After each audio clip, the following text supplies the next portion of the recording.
सल्लि अला सय्यिदिना व मौलाना मुहम्मद व अला सय्यिदिना। अगर कोई रमज़ान की 27वीं तारीख को रोज़ा रखकर इस दुआ को पढ़े तो अल्लाह ताला उस रोज़ादार को दुनिया की तमाम प्यासों को सैराब करने और तमाम भूखों को खाना खिलाने और मोमिनीन व मोमिनात पर नेकी करने का सवाब अता फरमाता है। दुआ ये है, अल्लाहुम्मा सल्लि अला मुहम्मद व आलि मुहम्मद।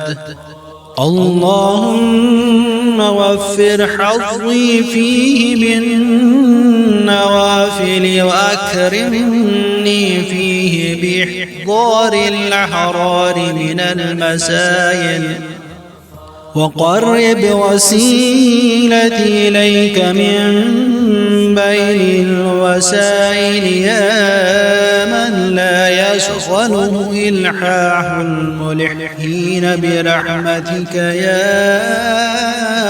अरहमर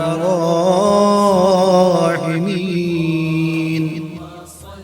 ए परवरदिगार, मेरे हिस्से को नवाफिल के ज़रिए इस माह मुबारक में ज़्यादा कर, मुझे इज़्ज़त अता फरमा, इसमें मसाइल को आज़ाद न पेश करने पर और वसाइल के दरमियान तेरी दरगाह तक पहुँचाने वाले वसीले को नज़दीक फरमा।